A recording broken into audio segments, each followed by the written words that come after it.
Hello and welcome back to The Week in Art. I'm Ben Luke. This week, the Smithsonian's turbulent summer under fire from President Trump, the Frieze Seoul art fair, and Dara Birnbaum and Quantum teleportation.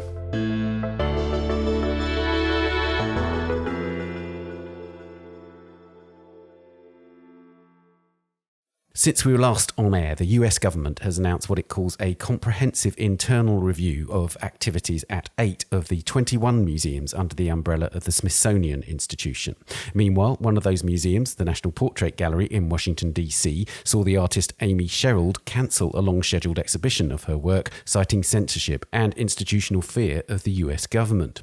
I talked to Ben Sutton, our editor-in-chief in the Americas, about Donald Trump and his administration's growing interference in museums, and whether Sherald's act of resistance is an outlier or a marker of a wider art world response. The first major art fair of the new season, Frieze Seoul, is happening this week in the South Korean capital after a period of political turmoil there. Our correspondent in Asia, Lisa Movius, has visited the fair and gauged the mood. And this episode's Work of the Week is Technology Transformation, Wonder Woman, from 1978 to 79 by Dara Birnbaum. This landmark of video art is part of a new exhibition at San Marco Art Centre, or SMAC, a new space in the Procuratia Vecchia in St Mark's Square in Venice. The show, called The Quantum Effect, explores the work of several leading contemporary artists in the context of quantum theory. I talked to the exhibition's curators, Daniel Birnbaum, no relation, and Jackie Davis, and to Ulf Danielsson, a physicist who has suggested quantum equations to accompany each of the pieces in the show.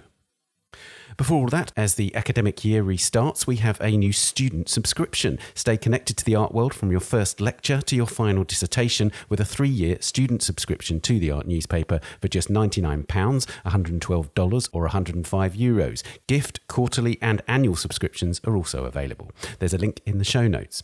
Please also subscribe to this podcast and our sister podcast, A Brush With, wherever you're listening. The latest series of A Brush With features conversations with Ty Sharney, Jane and Louise Wilson, Teresita Fernandez and Jeffrey Gibson. Do give us a rating or review on Apple Podcasts.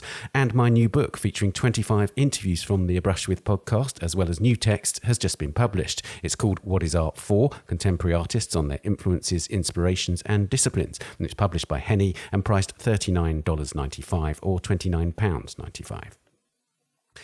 Now, in April, we reflected on how a series of US government executive orders and other initiatives were attempting systematically to eliminate and defund some of the federal agencies responsible for the distribution of money to museums, libraries, and other organisations.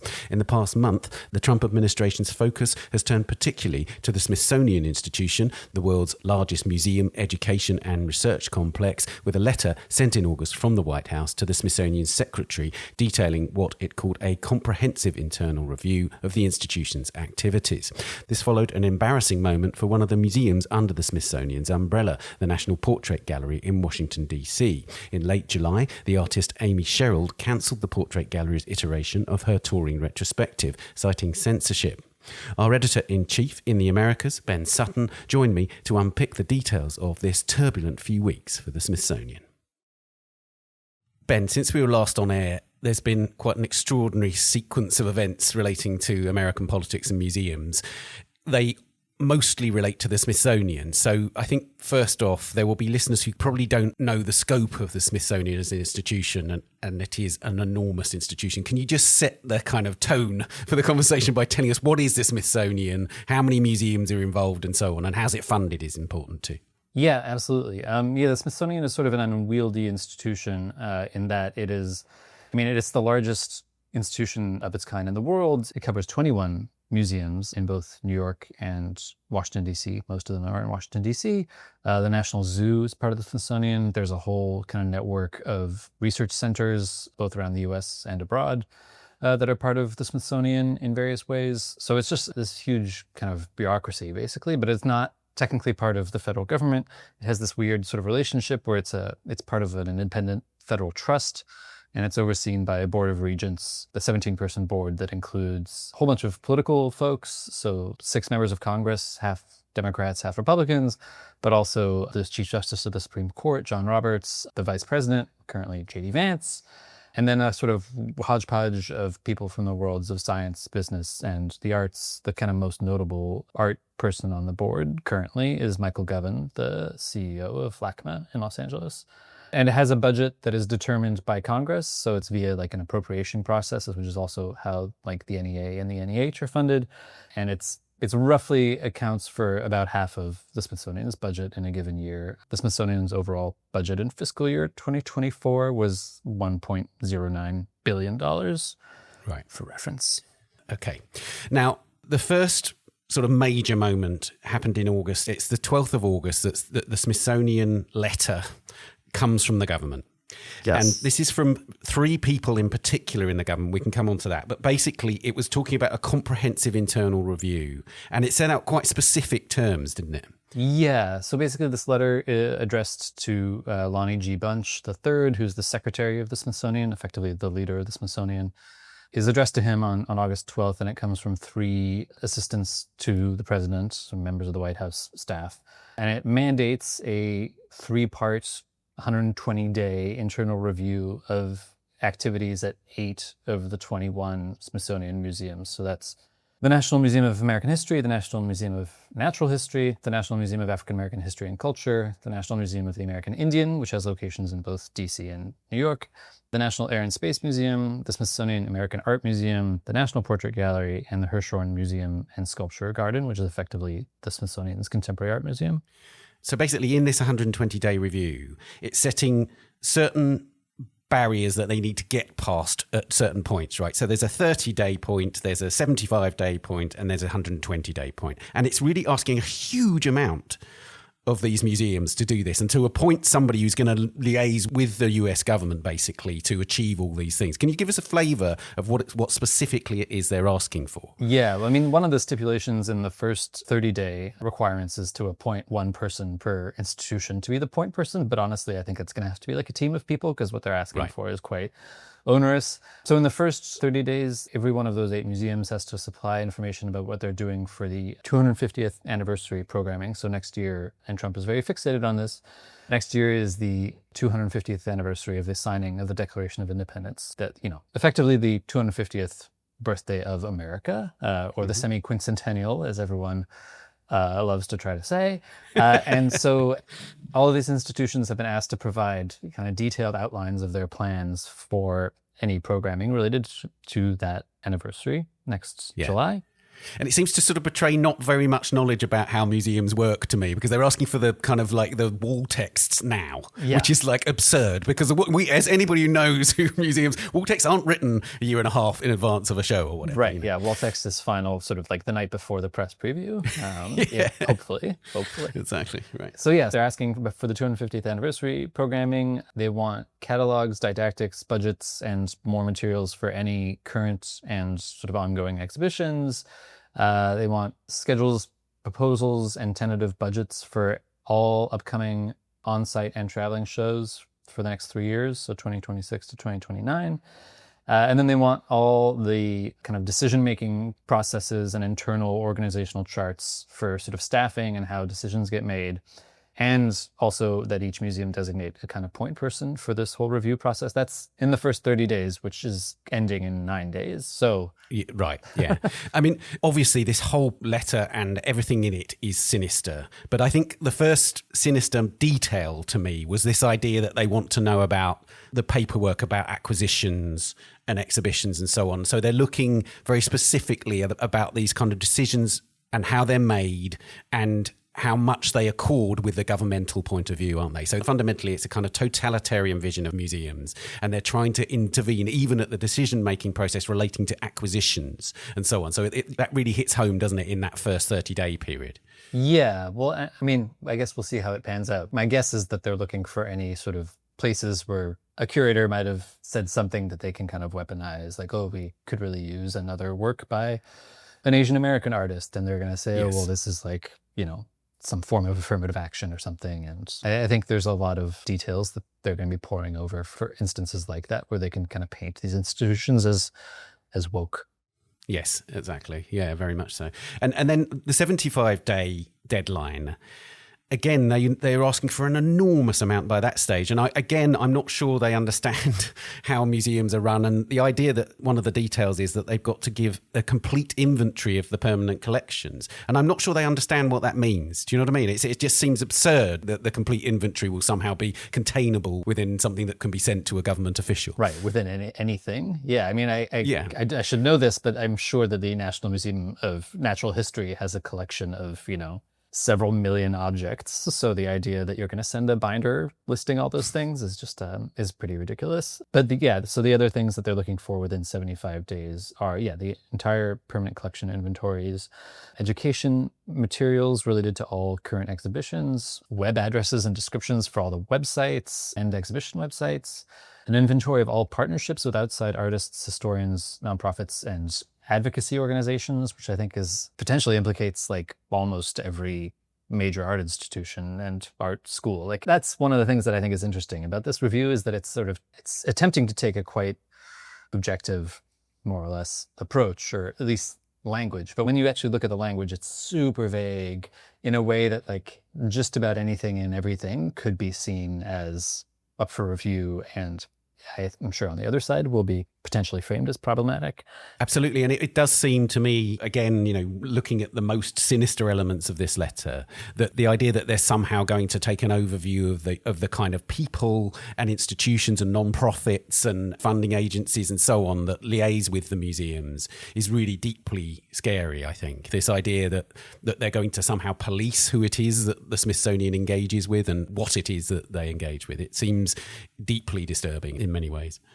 Yeah, and so then what else is in the 75-day review? A list of all artists currently featured in their exhibitions.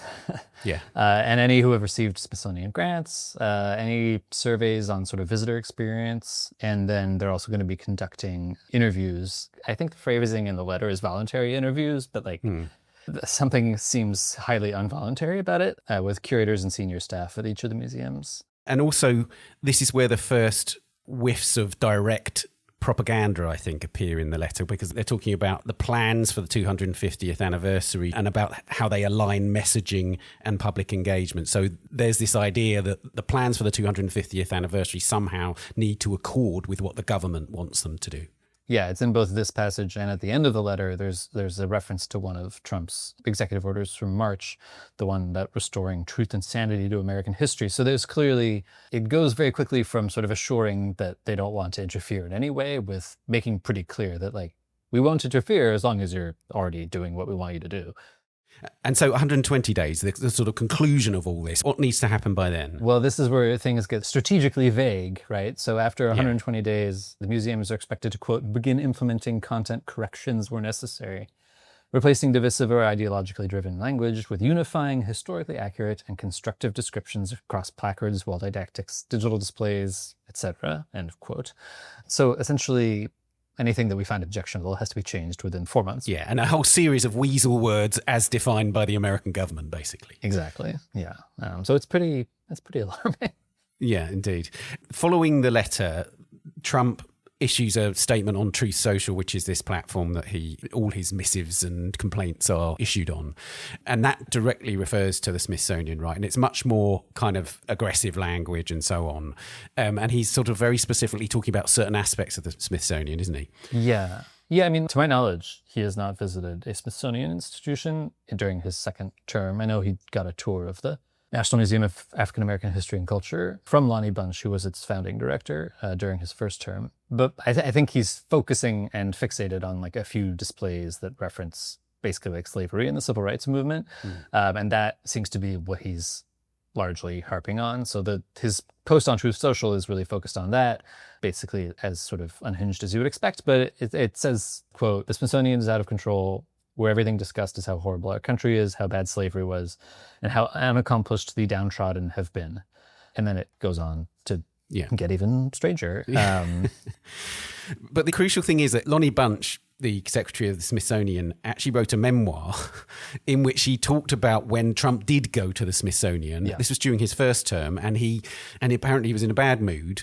And interestingly, Lonnie Bunch took him into galleries which dealt with slavery, right? And so it seems like that might have been the trigger for him talking about this absurd phrase about how bad slavery was and so on. So it seems like that memory is still there for Trump, and he's used that as his means to describe why the Smithsonian is woke and that has to end, basically. Yeah, that seems to be like the main reference point for this entire campaign, effectively. Yeah. So following that, there's a lunch between Lonnie Bunch and Trump, but also, crucially, one of the writers of the letter. And she's called Lindsay Halligan, and she seems to be the kind of driving force behind the anti-Smithsonian sentiment, because she literally visited the museums and was somehow horrified by what she saw, it seems. Yeah, I mean, to be honest, the three assistants to the president who are behind the letter itself are all sort of mysterious, but Lindsay Halligan, agreed, is kind of the lead person, and she was one of the three people who co-signed the letter. She's one of the people who was at this lunch with Lonnie Bunch and Trump last week. We know remarkably little about what happened at said lunch. A Trump administration staffer said that it was, quote, productive and cordial in a comment to the New York Times, but we don't really know anything beyond that. Whether it will result in, an extension about this review or some lessening of its scope, it all remains to be seen. But the crucial thing is that actually just before all of this Smithsonian stuff happened, before the letter and so on, there was this major incident which tells us something about what museums are thinking in relation to Trump and his administration's missives, right? So this involves Amy Sherald. Tell us about this. Yeah, so Amy Sherald, I mean, probably already a person who was in Trump's crosshairs because she painted the official National Portrait Gallery portrait of Michelle Obama, of whom Trump is no fan, has a current traveling survey exhibition that started at SF MoMA and was at the Whitney Museum in New York earlier this year and was due to travel. It has traveled to the National Portrait Gallery in DC. It was due to open later this month. But in late July, Amy Sherald puts out a statement saying that she's canceling this final leg of this exhibition because leaders at the museum allegedly asked her to remove one of the paintings, arguably the sort of like culminating painting of the exhibition, which is this 2024 painting Transforming Liberty, which is this absolutely stunning monumental portrait of Arewa Basit, a non-binary trans femme artist, actor, and singer, songwriter, posing as the Statue of Liberty. And it's this kind of like radiant image. I mean, it's a pretty stunning painting, honestly. Extraordinary painting. Yeah, amazing painting. Yeah. But, the fears that had sort of been expressed to Amy Sherald were that having a trans figure posed as the Statue of Liberty, the concern was that it would invite the ire and an attack from Trump, who, has made sort of anti-trans language and legislation and kind of making gender-affirming care kind of core of his platform in his reelection and since. And so she claims that essentially leaders at the National Portrait Gallery had asked her to remove the painting and perhaps substitute in like a video of people talking about the painting. And so rather than that, she canceled the whole final leg of the show. And it's amazing because it seems to me that in her statements and then in an op-ed, a fantastic op-ed that she wrote afterwards, actually, so good. Yeah. She has articulated probably more acutely and directly than anyone, I think, out there, certainly any public figure, why this threat to the Smithsonian Institution is so grave, I think. So can you tell us a bit about her statement and the op-ed? Yeah, well, I mean, I agree. I mean, both items are just very clear-eyed in a way that none of the responses thus far to Trump's sort of new culture war has been. In her original statement, she said, among other things, quote, "This painting exists to hold space for someone whose humanity has been politicized and discarded," which is just a very, very powerful statement to begin with. And she also adds, "I cannot in good conscience comply with a culture of censorship, especially when it targets vulnerable communities." And then I think maybe the most to the point of the Smithsonian review, she then adds, "While no single person is to blame, it's clear that institutional fear shaped by a broader climate of political hostility towards trans lives played a role." And so, yeah, I think to your point, it really gets at this way in which if you kind of create this general sort of cauldron of fear and suspicion and censoriousness, then you don't need a letter from Trump specifically saying, "I don't want this painting of his trans figure in this exhibition." You can just sort of create the conditions where that atmosphere is so pervasive that a curator is going to feel compelled to call an artist and say, "Hey, we should probably take this painting out."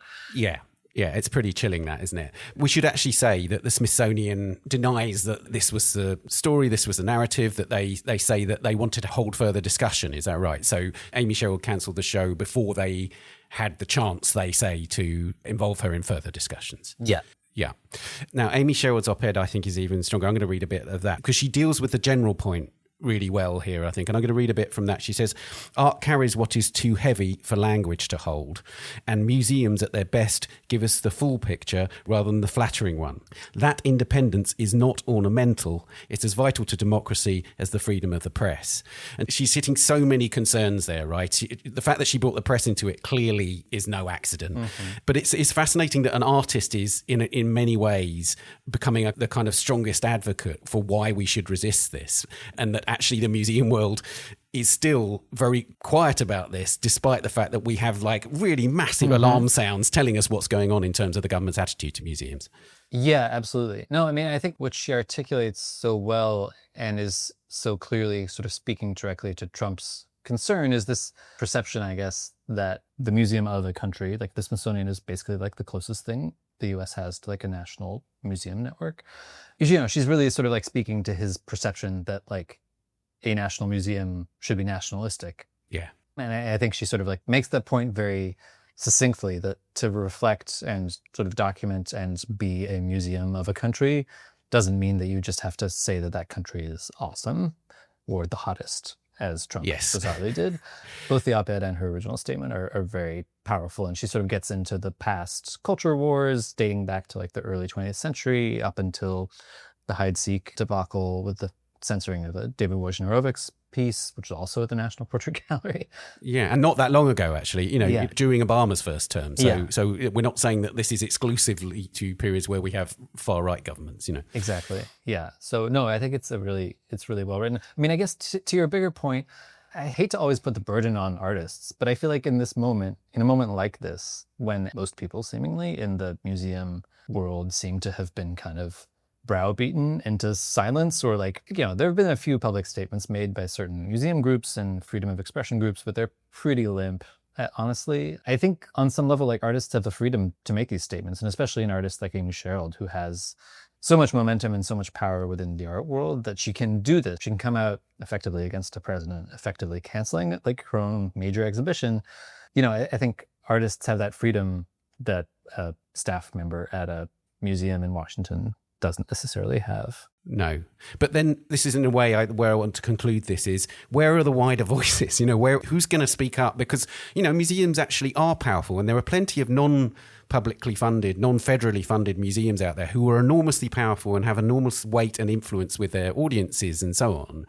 And, you know, is there a point at which something like the Met and MoMA and others will come out and support the Smithsonian? You know, do you think that's a possibility in the future, or do you suspect that actually the non-federally funded museums will just sort of largely steer clear of this and just get on with their own business? That's a good question. I will complicate it slightly by pointing out that even though a lot of museums, you're right, are not sort of directly or predominantly federally funded in the way that the Smithsonian and the National Gallery of Art are, a lot of them get federal money in other ways. You know, a lot of them get individual grants via the NEA and the NEA. So the Trump administration has all these, you know, it's not, we can turn off half of your $1 billion in funding, but it has all these other levers of power where it can exert some leverage on other institutions that are not primarily federally funded. My guess is that it will take some very direct intervention or directive coming out of this review process for Max Hollein at the Met or Glenn Lowry, who's about to be done with his job at MoMA, to come out and say something publicly. My sense is that everyone, for now at least, is hoping that the outcome of this is not totally compromising. You know, if you don't think that it maybe already is. Yeah. That's my guess. But I mean, I agree. I think, you know, there are these larger institutions that could make a stand. I think, honestly, having seen what Trump could do to Harvard University, which has a much larger endowment and coffers than the Met, I think probably puts a lot of fear in the leaders of those museums. So I think it may have to become a little more existential before people start really like making a stand, which is a pretty alarming situation to be in. You know, there's a sort of like brinksmanship happening here very quietly and respectfully that is pretty scary. Indeed it is. Ben, thank you so much. Yeah, absolutely. Thanks for having me.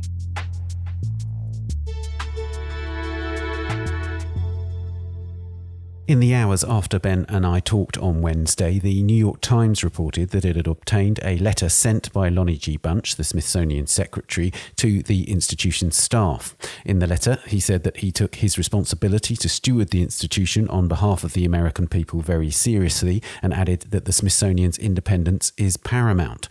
Bunch told staff that a letter had been sent to the White House on Tuesday, in which he reiterated that the Smithsonian has an ongoing review of its content to ensure it is, quote, non-partisan and factual, adding that the review is consistent with the Smithsonian's authority over its programming and content. In the letter to staff, Bunch added that he's setting up a small team to advise him about, quote, what we can provide and on what timeline to the White House. The Times reports that Bunch's letter was approved not by the full Board of Regents, but by a 3-person executive committee. Also on Wednesday, the Baltimore Museum of Art announced that it will now host the Amy Sherald exhibition that was due to be shown at the National Portrait Gallery. The exhibition will open at the BMA on the 2nd of November and continue until the 5th of April 2026. Coming up, Frieze Seoul and Dara Birnbaum's Quantum Effect. That's after this week's news bulletin.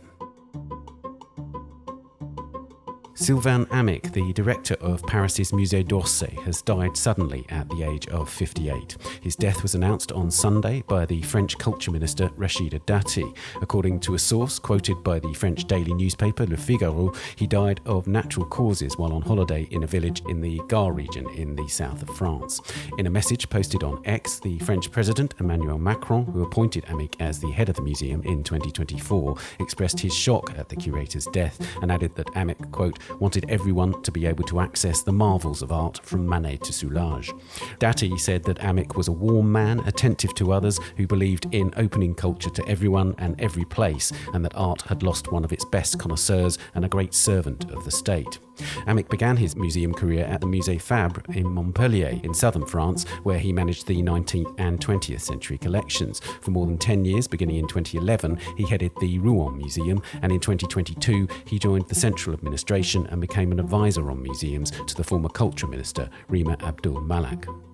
The Kunstpalast in Dusseldorf has acquired an official image of the Chancellor Friedrich Merz taken during his first visit to Ukraine.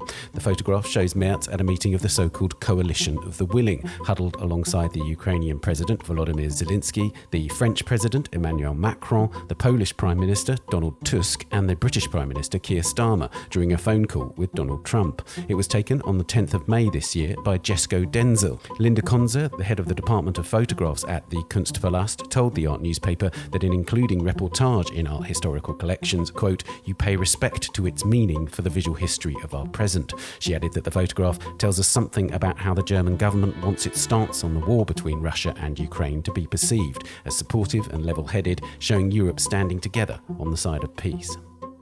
The art newspaper's Martin Bailey has gained access to information on a vicious attack on a Vermeer painting at the National Gallery in London in 1968. Young woman seated at a virginal, made between 1670 and 72, was slashed at the gallery by an unknown vandal. No photographs were released at the time, but the art newspaper has now published an image.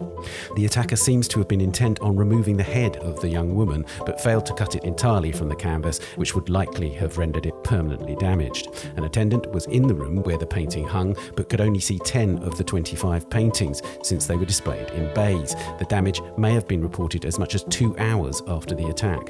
Young woman seated at a virginal was taken to the conservation studio, and the damaged area was retouched within days of the incident. It went back on display in another room 3 weeks after the attack. Needless to say, it was then protected with perspex. The damage is almost imperceptible today. You can read all these stories and more on the website or the app. We'll be back after this. Welcome back. Now, it's the 4th edition of the Frieze Seoul Art Fair this week, and this year's event follows the most turbulent political period in South Korea's recent history. In December 2024, the former president, Yoon Suk-yeol, declared martial law, a move that was immediately suspended by an emergency National Assembly session and followed by months of widespread protests, ending with his impeachment and removal from office. Rocky negotiations over new American tariffs were further complicated by a rotation of interim leaders before the June election of the new new president Lee Jae-myung from the Democratic Party of Korea. These events happened amid an ongoing economic downturn, with the upheaval only sharpening social divisions along generational, regional, gender and class lines throughout Korean society. So what's the mood in Seoul? I spoke to our correspondent in Asia, Lisa Movius. Lisa, it's the 4th edition of Frieze Seoul. Mm-hmm. It's been an amazingly tumultuous period for South Korea in terms of its politics. Do you think that's seeping into the mood around the fair? You know, I would expect it to, but everyone seems fairly calm, and maybe they're just tired after the year that they've had. But everyone seems to feel like things are stable, things are almost about the same as last year in terms of turnout and sales and expectations. Well, that's interesting, because I think in the run-up to the fair, there was a sense in which the new government that was formed in June had at least put some provisional calm onto the situation. So that idea of a kind of, not excitement, perhaps, not wild excitement like you might have had in the past, but sort of at least a vague optimism. I think it was called cautious optimism in the piece that you wrote, was prevailing. So you think that has had an effect, the idea that they now have at least a stable government, and therefore it's something that can provide a certain stability for the art market? Yes, I think at least on the market side, people feel very pleasantly relieved and eager to move forward and see what the next chapter will bring in terms of rebuilding the economy. And obviously, it is a tough time economically all over the world, so you can't really single out Korea in that regard. They're being hit, of course, pretty hard by the tariff situation since they have such ties with America, but also they're not unique in that challenge. Beyond the market, I would say people seem pretty excited about the next chapter. There's a really strong Lee Bull show opening at Liam, and the Media City Biennale at the Seoul Media Museum of Art are both getting very strong reviews and both very engaging shows. And then Frieze just opened its Frieze House Seoul with a group show of artists looking at queer life. And it's a very, shall we say, literally cheeky exhibition that is embracing a hopefully more open society with a more liberal president. That's really interesting, that, isn't it? I mean, the fact that there is a sort of a Frieze location beyond the fair seems to say very outwardly to that market, we're here to stay. We want to build beyond just having a fair here. And that's a vote of confidence in Seoul, isn't it? Absolutely. So tell us a bit more about what you've heard on the floor today. You've been to the VIP preview, and you said earlier on that, that sales seem pretty good and so on. So any particular details that leap out? I would say that the blue chip galleries have been pretty happy with the sales today.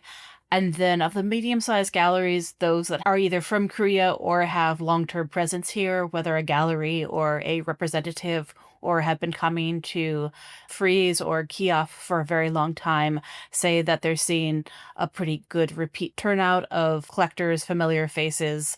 The long-term relationships are paying off, and especially there's more and more younger collectors who are more open-minded in terms of what they're interested in are showing up. Smaller galleries say that things are slow and it's a little bit hard to meet people. For example, foreign galleries that don't have a Korean speaker on staff might have a little bit of a slow time meeting people. Tell us about the younger collectors, because this is really interesting, isn't it, in terms of a slight shift in the scene, which you document in the preview that you did, isn't it? And that's bearing fruit, as you're hearing on the floor today, is it? So that this idea that there are millennial and Gen Z collectors, and it means that there is a shift in the kind of collecting habits of collectors. What I've heard from the gallerists is that whereas when there was a very speculative spirit at the first year or two of Frieze Seoul, and because people were getting into this bubble market during and right after the pandemic years, a lot of online research trying to see if they could, flip art for a profit, kind of like the stock market. There are a lot of derivatives being sold, but that kind of cratered as it tends to. And then after a year or so of that, people have started to focus more on art for its own sake or as a long-term investment, which is, of course, a much healthier market. And then younger people have at this point been exposed to more things as the scene here has grown. And so it's probably not just the younger collectors who are more open. It's probably everyone. It's just you see it more concentrated in the younger collectors who are more engaged. Right. But we've always seen the South Korean market as much more Western focused, right? But that's changing, is it? I think that is what galleries are hoping. Aha. The composition of the fair has been much more diverse and much more Asian this year. There's been a decline in the number of Western galleries coming here. And also some smaller Western galleries are replacing some of the blue chip ones. Like, for example, there are 4 new Hong Kong galleries participating this year. There's like 10 Chancery Lane does things that are maybe more traditionally Korean tastes with like Wong Ka-ping, these very more abstract and Asian art history type influenced works. But then you also have Blind Spot, which is a much more experimental new media art type gallery from Hong Kong. They're, very famous internationally for representing a lot of the biggest names from around Asia. But their works are not exactly, conservative in taste, but, they're hopeful to be able to reach audiences here. And tell me about the idea that there are some Western galleries that haven't returned. Have they given you any indication as to why that is the case? So, for instance, I noticed that Michael Werner is not returned, so a major gallery with, big Western centres and so on. Has there been any indication as to why they haven't returned this year? I haven't heard it directly from them, so I really can't attest to that. It is a little bit of a introverted market in that you really have to take the time to get to know collectors here as well as the rest of the scene. So for anyone, it's a opportunity cost. Do they want to spend several years building up that relationship, or are they going to focus elsewhere? Now tell me about the relationship between the market and the museums, as you talked about. Yibul is probably among the most famous of the artists from Korea who is having a massive presence globally. It seems to me to be hugely significant that there's a major show at probably the most sort of, if you like, sexy museum in Leon, because it's just such a kind of big centre for experimental art and so on. So the fact that Yibul is there seems to me to be hugely significant as a kind of statement, in fact, about Korea and its ambitions, if you like. You hear a lot of the Dansakwa artists getting quite celebrated for someone who's younger, still alive, female, and then more of a performance and installation art, as well as painting, multimedia, everything. For her to get that kind of platform is definitely a big signal to, private collectors that this kind of art has staying power. I've heard that, her market is very stable. Obviously she's known and she sells well, but she's, she also is not super expensive compared to some of the older painters, for example, is what one of her dealers was saying today. That's interesting in terms of the balance that you were talking about earlier between the kind of Western and Asian artists there. And I wondered, can you detect anything that is particularly idiosyncratic about Frieze Seoul versus, for instance, the fair in Singapore and other events in China, for instance? Does it have a kind of identity that suggests that it can be propelled into the future and become very much a fixture? The fact that we were talking about Frieze really setting roots down there seems to suggest. I think the best comparison to Frieze Seoul is Art Basel in Hong Kong in March. Right. Because they're the 2 international big names. They're, extensions of big brands out of Europe, but with strong local footprints in both cases. And so just as Hong Kong anchors the spring art season, Frieze has come to really anchor the fall art season. The Shanghai fairs are very strong, but they don't have the same polish as, Frieze does with that sort of international longtime brand. And then, things like Singapore are more local in their aspirations. There's a really interesting point made in your preview piece, which I think is indicative of the kind of way we're thinking about Frieze Seoul and the Seoul scene more generally now. It's pointed out by Sung-Yong Lee, who's from the Galleries Association of Korea, that they're entering a more mature phase. And I guess this is an important point, isn't it? That now, it's a little while since everyone was talking about Seoul. So now it has to kind of galvanize the kind of energy that it had initially and make it into something much more stable. Do you sense that that's the sort of prevailing mood everywhere? I mean, definitely they need to do that. The question every year is how much can they do that? And it's not something that happens over the course of 1 year or even a 5-year contract. It's something that is built up over a long time. One thing that Korea has struggled with compared to Hong Kong is bringing in international and even region-wide collectors versus just relying on Korean collectors for everything.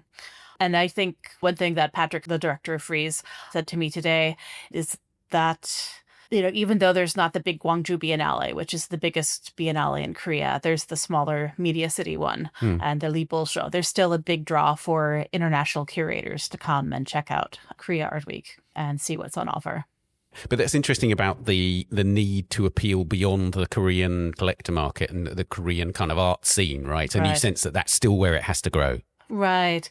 One of the gallerists was saying they see a big increase from Japan this year, and they see that as a really promising draw because, Hong Kong's always going to dominate when it comes to Southeast Asia and when it comes to mainland China. But, if they can actually get the Japan collectors to come to Korea more regularly, that's a big bonus for Seoul. I mean, we forget that, Korea definitely punches above its weight in terms of its cultural influence, but it's still like a mid-sized country. And that it also has a big wealth gap. So it's not going to have a bunch of mid-sized collectors like Japan does. It's not going to have, millions of millionaires like China does. So it's going to be reliant on a pretty small collector base, even as they get more sophisticated.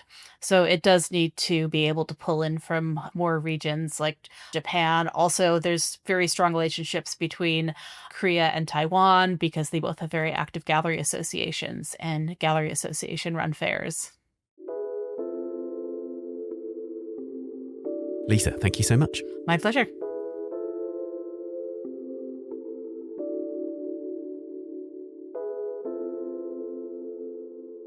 Frieze Seoul continues until Saturday, the 6th of September.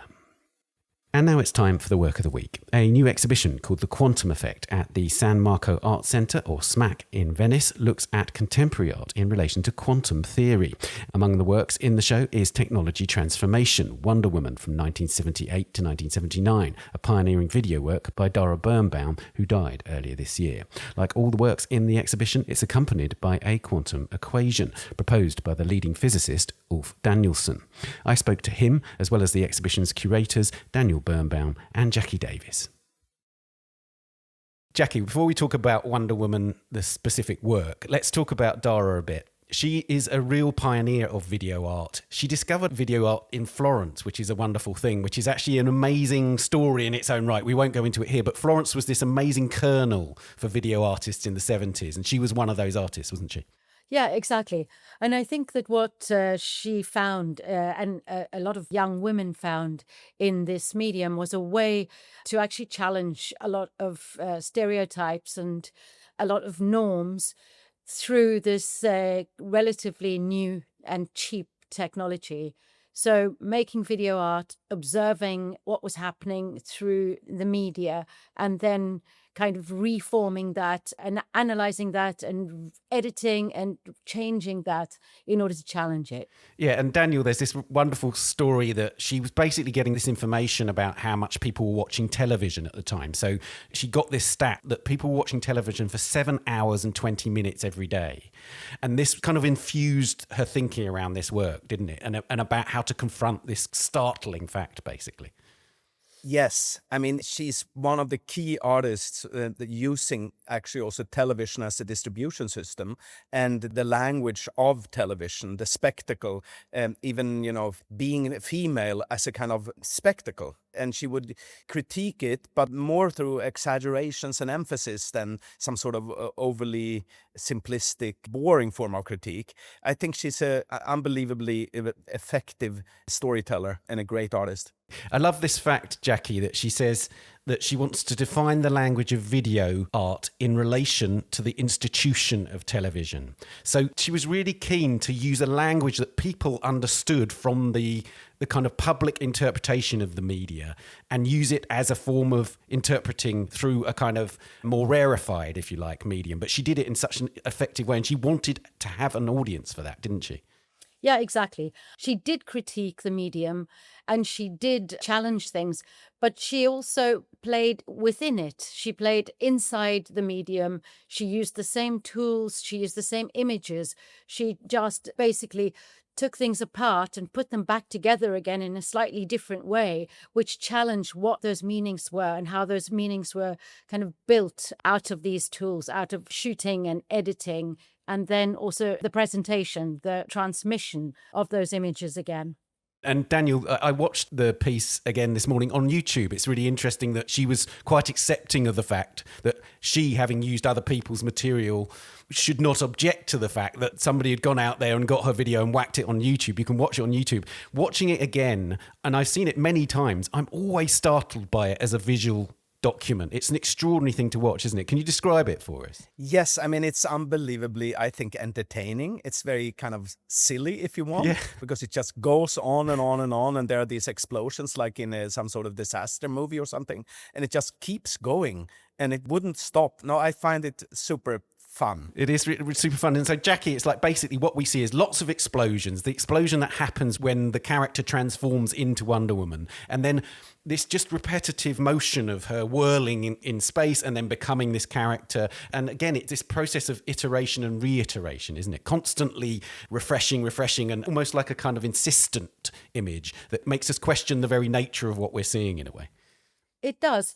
But in a way, she's also talking about the medium itself. She's talking about television. She's using Wonder Woman as a kind of strange technological kind of being and event. It's a transmission. It's both received and given all in one, whirling around. And as Daniel says, it just goes on and on and on. And that's how she sort of insists on us actually kind of getting it and having to absorb this constant transmission. And Daniel, the way that she wanted to connect to audiences was really interesting, I think. It's really fascinating that she installed this in a storefront. And this was before screens were everywhere in people's sightlines as they navigated their ways through cities. She struggled to find somewhere that could actually show this work in their storefront. But it's really important that she wanted to show it in a storefront, isn't it? No, absolutely. I mean, she just wanted to reach audiences in whatever way necessary. This is the time of early pop videos and so on also. And, very soon after this comes MTV, and there's a whole aesthetic that emerges at the same time. And, I feel this could almost have been a pop video. I know Jackie has actually worked with television showing works, including, I think, a piece by Dara Birnbaum, or was it even this piece, perhaps? No, it was a piece called Kojak Wang, which is also based on Kojak, another television character. And again, she uses this very peculiar editing kind of framework where she repeats certain phrases and sounds from a Kojak episode. And I basically commissioned Dara when I was given an opportunity by Channel 4 to make 25 artist films for television. And I used it as a curatorial moment in a way, asking different artists what they thought about television, because it was at a time when television was being challenged in about 2012. And so bookended it with an existing piece by Dara and an existing piece by David Hall. It just seemed really important that these artists in the 70s had already been playing this game and thinking about it so much later, how are artists thinking about television? And Dara Birnbaum's work, I mean, is still very effective today. So it's not dated in a sense. I mean, Wonder Woman is, but the work isn't. No, that's right, isn't it? That's a really interesting factor, though, that some of the visuals, if you see them in the context of a sort of narrative sequence, would seem extraordinarily dated. But there's some of the kind of language, the kind of immediacy of the images within Dara's piece, Daniel, appear to me very much like what people are doing on TikTok now, right? It's an extremely urgent means of filmmaking. No, she's very effective also. No, I'm happy we're doing this and that we're talking about her since she actually passed away this year. Absolutely. So it's a wonderful thing that we can talk about that and that we're showing it here in Venice. Yeah. So tell us about how you are showing it in Quantum then. I'm really intrigued by the fact that you're showing this, but you also say that there's on the other side of the gallery, and it's this sort of mirroring effect, there's a doppelganger for this work. Daniel, tell us about that. How does that manifest in the show? Yeah, so we decided to create a symmetrical exhibition. This is all inspired by, we've been taught by Professor Ulf Danielsson everything that is necessary to know about quantum mechanics. But we are actually, exploring certain themes, and I'm sure we're misunderstanding or distorting or exaggerating things. But, there's a key notion known as entanglement, which is, at the very center of conversations around quantum, that things seem to not communicate is maybe not the right word, but they are linked. It's what Einstein talked about as a spooky action at a distance, that things relate in some mysterious ways that, traditional physics couldn't really explain. And we have created an exhibition where everything on the left side of the central axis is repeated on the other side. And we have sometimes almost identical works. And sometimes we've created our own kind of entanglement. And we have Dara Birnbaum's Technology Transformation Wonder Woman, 1978 to 79. And on the other side, we have a kind of collage-like thing that Jackie has produced, where Wonder Woman emerges again. We have chosen the work because to us it seems to be a playful, perhaps slightly silly, but still version of what people mean when they hear the word teleportation.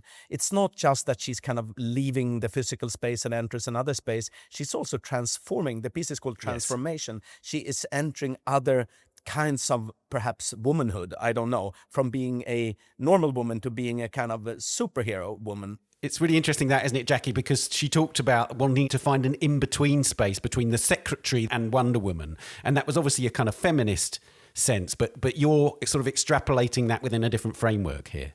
Yeah, the thing about teleportation as an idea is it's actually something that is very, very difficult for us to get our heads around in one sense, but we're actually very comfortable with it. We have seen it 1,000 times. We've seen it in obviously loads of Star Trek and lots and lots of other films. It's an idea that is actually extremely close to us in a way. And it's something about the future, obviously, but it's also one of the very few ideas within quantum physics for which there are some sort of images. Yes. Because there are very few images for these kinds of difficult concepts, because they are not the way that things look in reality. But teleportation is something that there are lots of images for, especially within cinema and television, popular culture. So, Ulf, let's come to you at this point, because there's a couple of terms there which are related to quantum, and I'd like you to explain them to us. First, if you can, if it's possible to explain them within the context of a soundbite on a podcast. But so first of all, entanglement, this sort of key related aspect. Yeah, entanglement, it's, well, Daniel already explained it in a very knowledgeable way. I mean, it's kind of a correlation between different experiments, if you're really very concrete, being performed in different places, very far from each other, so that there cannot be any signal of light going in between. Nevertheless, it turns out that the actual measurements that you make at one position and the measurements at this other position, even though no signals can go in between, it's still correlated in a way as if there was some kind of planned communication sent between them. So it's really a spooky effect as a distance, like Einstein described it, and something which cannot be realized in classical physics. And unfortunately, you cannot use it to actually send signals. You can only afterwards, you can see that, oh, here, there's something funny going on. Right. And this is an effect which has been tested, and it's really part of well-established physics. So that's entanglement. Now, I must say, looking at this video work, which I didn't know about, I think this is, first of all, you get in the mood of Star Trek, really, when you see it. I mean, it's sort of the same kind of style and everything. And it's very hypnotizing. I mean, looking at it, you want to look at it more and more because it's something rhythmic in it. It's fascinating in many ways. And actually, and I think that's why Jackie and Daniel shows it, it really looks like teleportation, right? It does. There is this Wonder Woman who's swirling around and then disappears. It's like Beam Me Up, Scotty, in Star Trek, in a sense. And then she appears somewhere else or as someone else. So it's very similar to that. And teleportation then, physically, I mean, the point is that what you want to send needs to be destroyed. And you see that in the video. She's blown to pieces somehow. And then she magically, as it looks like, appears somewhere else. She's reconstructed somewhere else.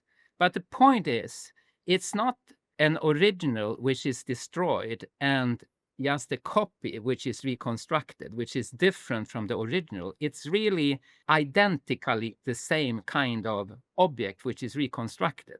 And the point is that this spooky interaction at a distance, or whatever you will call it, can transfer identity. So it's really the same person that appears over there. Right. And that's really the content of teleportation. And again, this is something that has been experimentally performed on, let's say, photons or small combinations of atoms. You can do it. You cannot do it on the Wonder Woman as yet, but you can do it on microscopic particles. Right. Yeah. I mean, and that's the wonderful thing, is that here we have a kind of fictional construct, Daniel, in the form of Wonder Woman, transformed into something else by an artist and now related to an actual theory of science. And in a way, that's what you're doing with this show, right? You're trying to provoke us to consider all these different realities on the same plane or in entanglement, if you like. No, we're trying to do a truly experimental show. I mean, I've been working on museum shows primarily and maybe a little bit biennial style shows, but we are mixing kinds of objects that normally maybe wouldn't be in the same show. So we have a legendary physical experiment called the double slit experiment. It's to do with the, duality of particles and waves. We have a number of artworks, and then thanks to Ulf, we have the equations themselves. He has helped us to kind of find mathematical expressions that are somehow analogous, or I don't know, at least relevant for understanding what might be going on in the artworks. Of course, it's not a translation one-to-one, and we're not trying to illustrate a science in some sort of a pedagogical way. We're trying to do something which I don't know if it can be understood. Maybe it can only be experienced. And Ulf, one of the things that intrigues me about equations is that people often use similar terms that they use for artworks about equations, in the sense that they talk about their balance, they talk about their beauty. Yes. Sometimes. They talk about their elegance. You've got the equation for this particular work, which relates to what you're talking about quantum teleportation. Can you tell us about that equation and, if you like, its properties, its elegant properties or not? Well, maybe I shouldn't probably try to explain the equations in detail, but I can sort of comment on what you said about the similarity between art and science and math in particular. And as you say, there is a certain notion of beauty in science, and in particular maybe in physics and fundamental physics. And it's beauty in the sense of unexpected simplicity. That's really what's beautiful to a fundamental physicist. You didn't expect it to be simple, but it is. And that simplicity is often captured by an equation, which might look simple or not, but it can describe something which you would have thought would be so much more complicated, but it's unexpectedly simple. And that's sort of beauty from that point of view. And all of these equations, which are in this show, the one which describes teleportation, all the other ones, they have that kind of unexpected beauty. That's lovely. Jackie, I wanted to end with you. To what extent are you expecting your audience to come in and learn something about quantum here? Do you have expectations of what the audience experience is in its relationship between the art and this extraordinary theory of quantum? I mean, I hope that people are as intrigued as Daniel and I have become. I think that when we began this process, we were a bit shocked at how little we knew about quantum theory at all. And now we're kind of quite relaxed that we don't understand. And so that's what we've learned is we've learned kind of a little bit more about our own limitations in this, whereas before it was just bewildering. The one thing that we've tried to do is using the equations, using this kind of beautiful abstraction, as Ulf was explaining, it's another framework and it's another language. So we've tried to bring together all kinds of different languages in order to try to find some kind of imagery for these strange ideas. So there's cinema and literature and the abstraction of mathematics and physics, and all of them play a different role. Even the architecture of the space itself, which in plan looks really like a periodic table. So We've tried to push as far as we can in terms of trying to make associations and suggestions even to people to become more curious maybe about this world. Jackie, Daniel, and Ulf, thank you so much. Thank you. Thank you.